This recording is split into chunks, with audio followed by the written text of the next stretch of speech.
कुछ ना कुछ नहीं, बहुत बड़ी बेईमानी की गई है, गड़बड़ हुई है पूरी तरह से। ईवीएम मशीनों से भारतीय जनता पार्टी सरकार ने पूरे तरीके से बेईमानी की है। 5 तारीख को हरियाणा में इलेक्शन हुआ, 8 तारीख को काउंटिंग हुई। दिल्ली में 5 तारीख को इलेक्शन हुआ, 8 तारीख को काउंटिंग हुई। 48 सीटों पे वहां दिखाया गया, 48 सीटों पे यहाँ दिखाया गया। तो पूरी तरह से इलेक्शन कमीशन ने बेईमानी की है, पूरी तरह से बेईमानी की है। आप ये मत बोलिए कुछ ना कुछ। और दूसरी चीज, मुझे उतरने देते थे मोटरसाइकिल पे, आपने मोटरसाइकिल पे उतरने नहीं दिया, पहले घेराव कर लिया।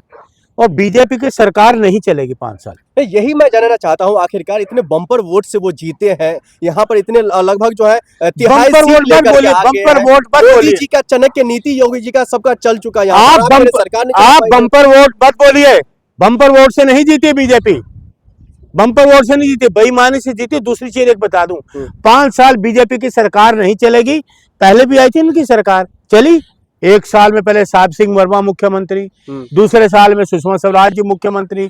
यही हाल अब बीजेपी की सरकार में ये होने वाला है। 1 साल इसको मुख्यमंत्री बनाओ, वो फेल हो जाएगा, फिर कहेंगे 1 साल इसको मुख्यमंत्री बनाओ, वो फेल हो जाएगा, फिर कहेंगे इसको बनाओ। ऐसे करते करते 5 साल बीत जाएंगे। फिर लोगों को ये क्या कहेंगे, देखिए जी वो काम नहीं कर रहा, उसको बदल दिया, वो काम नहीं कर रहा था, उसको बदल दिया। और 5 साल ये मुख्यमंत्री बदलेंगे, 5 मुख्यमंत्री ये बनाएंगे 5 साल में। कांग्रेस की सरकारों में हमेशा 5 साल के लिए मुख्यमंत्री बना है, हमेशा। ये नहीं 5 मुख्यमंत्री बनाएंगे साहब। ये तो और अच्छी बात है ना, जो दिल्ली की जनता के लिए जो मुख्यमंत्री, जो व्यक्ति सटेबल होगा उसको वो बनाएंगे। 1 साल में एक मुख्यमंत्री, 1 साल में एक मुख्यमंत्री बनाएंगे। अरे एक मुख्यमंत्री, ये इनकी साजिश है, इनकी प्लानिंग है। भाई ये व्यक्ति है, इसने काम नहीं किया, चलो हमने ये बदल दिया। जनता ने अगर चुना है 5 साल एक मुख्यमंत्री बनाओ, और मेरा ये दावा है 100%, 5 साल तक इनका कोई मुख्यमंत्री नहीं रहेगा, दावा है मेरा। मोदी जी कहते हैं विकास की लहर अब निकलेगा यहाँ दिल्ली से। आप भी यही, अभी तो 1 दिन हुआ, 2 दिन हुए, अभी तो कोई लहर नजर नहीं आ रही, कोई सरकार बनी नहीं। शपथ लेने दीजिए, मुख्यमंत्री बनने दीजिए, उसके बाद देखिएगा इनका विकास। आप देखिए, शपथ के बाद ही दिल्ली में अंधकार शुरू हो जाएगा, बुलडोजर चलने शुरू हो जाएंगे, ये हो जाएगा, विनाश का काम शुरू हो जाएगा। कोई काम इनका वो नहीं है, विनाश का काम शुरू होगा। आप ये मत सोचिए कि वो काम हो जाएगा, कुछ हो जाएगा, ऐसा कुछ नहीं है। नहीं, मुस्तफाबाद का भी नाम बदलने की जो है कवायद शुरू हो, भाई यही काम कर सो। स्टेशनों के, सड़कों के नाम बदलने से विकास होता है क्या? बस यही तो काम करेंगे। काम करो, महंगाई दूर करो, बेरोजगारी दूर करो, न्याय दो, सच बोलो, झूठ मत बोलो, ये चलता है। 500 रुपया में सिलेंडर भी मिलेगा, मिलेगा, वो सरकार कांग्रेस देगी। ये तो 1100 का दे रहे हैं, 12 साल में किया क्या? कहाँ से 1500-1200 रुपए में सिलेंडर कर दिया। ये 500 में देंगे, ये 500 में देंगे, क्या बात कर रहे हो? आपको ये 500 के सिलेंडर देंगे, ये झूठे लोग। मोदी जी पर भरोसा रखिए, वो सब। मुझे नहीं भरोसा, मोदी जी पे भरोसा रखिए। भरोसा है किस नहीं है भरोसा, मुझे कांग्रेस पे भरोसा है, राहुल जी पे भरोसा है। मोदी जी पे भरोसा नहीं, बीजेपी पे भरोसा नहीं, आरएसएस पे भरोसा नहीं। मुझे क्या बात कर रहे हो आप? भरोसा है, लोग जो देश के लोग 140 करोड़ सिर्फ कांग्रेस पे भरोसा। प्रवेश वर्मा कह रहे हैं चोर लुटेरों पर आप लोगों को भरोसा है। चोर लुटेर तो वो खुद है, चोर लुटेर वो कह दिया तो आपने मान लिया है। ये जो चोर लुटेरों ने किया, घपले किए, किसने की? भारतीय जनता पार्टी ने। नोटबंदी भारतीय जनता पार्टी ने की, जीएसटी घोटाला किया, राफेल डील, इलेक्ट्रोल बॉन्ड, फिर आपका ये कोरोना वाला मामला, उसमें हमें इंजेक्शन दिए, लोगों की जानें चल गई, उसमें भी रिश्वत खा गए हैं। फिर पीएम फंड केस, ये कितने केस है घोटाले, बात तो ये लोग हैं। तो अभी ना आप खुश मत हो। 12 साल इन्होंने आंसू दिए, अभी आंसू और देंगे, रुलाएंगे आपको। आप खून के आंसू रोगे कि हमने ये क्या गलती कर दी, कि बीजेपी को लाके क्या गलती कर दी। तो जो 140 करोड़ है लोग राहुल जी पे, खड़गे साहब पे, प्रियंका जी, सोनी जी, कांग्रेस पे भरोसा करते हैं। तो लोग प्रवेश वर्मा पे भरोसा कर रहे हो, कह रहे हैं मुख्यमंत्री बनेंगे। मैं तो नहीं करता, बताओ आप क्या करोगे? मैं तो नहीं करता, नहीं करता मैं ना बीजेपी पे करता हूँ, ना मोदी जी पे करता हूँ, ना अमित शाह। मैं तो किसी पे भरोसा नहीं करता, मैं भरोसा सिर्फ कांग्रेस पे, दिल्ली के लोगों पे। दिल्ली उनके साथ विश्वासघात किया गया, बेईमानी से। पूरी बात सुनो, करने की बात कर रहे हैं, उसी को लेकर संबित पात्रा ने कहा था देशद्रोही है। संबित पात्रा यार क्या क्या कह रहे हैं? अरे आप पता नहीं किस व्यक्ति का नाम लेते हो, मेरे सामने इस व्यक्ति का नाम मत लिया करो। सांसद है वो 2 टके का टुच्चा है, 2 टके का टुच्चा आदमी है संबित पात्रा, उसका नाम मेरे साथ मत लिया करो, समझ गए? वो किसी लायक नहीं। मैं कह रहा हूँ, चैलेंज करता हूँ, आज डिबेट में मेरे साथ कहीं भी आ जाए, कहीं भी डिबेट करे अरुण मलिक के साथ। कांग्रेस से सिपाही हूँ, राहुल गांधी का सिपाही हूँ, तो इसलिए लोगों के साथ धोखा किया गया है।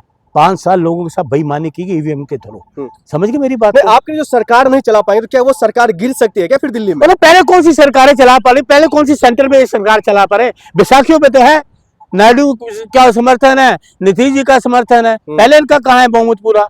ये कभी भी गिर सकती है सरकार, सेंटर की सरकार गिर सकती है। तो 5 साल इन्होंने कहीं सरकार चलाई है आज तक? भारतीय जनता पार्टी की 5 साल सरकार कहीं चली? मुझे बताओ, कहीं भी नहीं चलेगी। और दिल्ली में देखना 5 साल में 5 मुख्यमंत्री बदलेंगे। बीजेपी कह रही है जो दिल्ली में देश में हम तो विकास कर ही रहे, अब दिल्ली में दिल्ली की बारी है और दिल्ली में करेंगे। अरे कैसे पत्रकार हो? देश में कौन सा विकास किया? क्या नहीं किया ये बताइए। मणिपुर में वस्त्र घुमाया गया, इस्तीफा दिया वहाँ का मुख्यमंत्री, वो तो आपको नहीं दिख रहा। बड़े बेशर्म पत्रकार हो तुम तो यार। 15 साल में इस्तीफा तो आपको नहीं दिख रहा है। 15 साल में इस्तीफा दिया, कब तक चाटुकारिता कीजिएगा? चाटुकारिता तो आप कर रहे हैं। 15 साल नहीं, आपको दिखा तुम्हें 15 साल नजर नहीं आया? 15 साल क्यों इस्तीफा पहले दिया, आज क्यों दिया? 15 साल को नजर नहीं आया? कितने घर जल गए, कितने लोग मर गए, तब नजर नहीं आया उनको? तब देते ना इस्तीफा।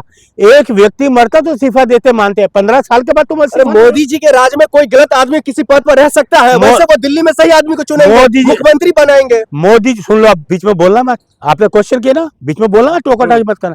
मोदी जी के राज में सब कुछ गलत हुआ है, सच कुछ हुआ ही नहीं, सब झूठ की परिकाष्ठा हुई है।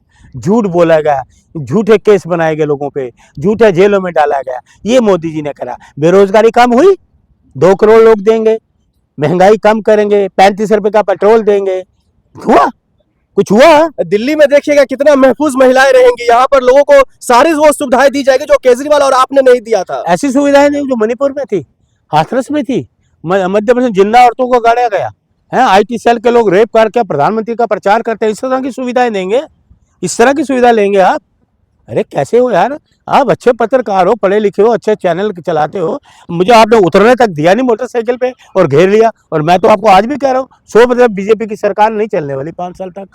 5 मुख्यमंत्री मिले, काम फिर नहीं हुआ, फिर ये वो कहेंगे जी हमारा वो चला गया, हमारा ये सिर्फ झूठ बात इनके पास चाणक्य अमित शाह जी है, इनके पास मोदी जी है, मीटिंग पे मीटिंग करे और आप कह रहे सरकार नहीं चलाएंगे। कौन चाणक्य है? कौन चाणक्य है? तो खिलाते ना वो 400 सीटें, कहाँ गई चाणक्यगिरी? खत्म हो गई 240 पे। चाणक्यगिरी कहाँ चलेगी? यूपी चाणक्य नीति क्या है मैं बता रहा हूं। चाणक्य नीति ये है जो दिल्ली में आपको 0 बटका दिया। अरे सुनिए, 0 भारत ने लोगों को दिया था, तभी तो वो चांद पे चले गए। 0 भारत ने तो दिया था, पिक्चर देखी थी आपने पूर्व पश्चिम? मनोज कुमार कहता है 0 जब भारत ने दिया लोगों को तभी तो वो चांद पे चले गए। तो इसलिए सुनिए, आप इस चीज को मत करिए। जनता के जो निर्णय है ना, हम स्वीकार करते हैं हाथ जोड़ के। आखिर में ये बता दीजिए दिल्ली का मुख्यमंत्री कौन होना चाहिए? मुझे क्या, मैं कह रहा कोई भी ना होगा ही नहीं, मुझे तो लग रहा है। मतलब वो मुख्यमंत्री नहीं बना ही नहीं पाएंगे जिन तरह के थे। सुनिए, जो सच्चे आदमी होते हैं इनमें चल रही है लड़ाई झगड़ा चल रहा है, उसको बनाओ, उसको बनाओ, उसको बनाओ, कौन पैसा देगा, कौन क्या करेगा। लेकिन मेरा जो है, मेरा आज की तारीख याद कर लो, 12 तारीख है, 12 जनवरी है आज। स्वामी विवेकानंद जी का रविदास जयंती भी आज। रविदास जयंती लोगों में बधाई भी देता हूँ सबको। लेकिन 12 जनवरी को आपको मैं बता रहा हूँ, फिर आप मेरे इंटरव्यू के बाद अरुण मलिक की बात सच हुई थी कि ये 5 साल तक कोई मुख्यमंत्री इनका 5 साल रहेगा नहीं। इसलिए अब मोटरसाइकिल पे उतर जाऊं? अब तो उतरने दो। उतरिए।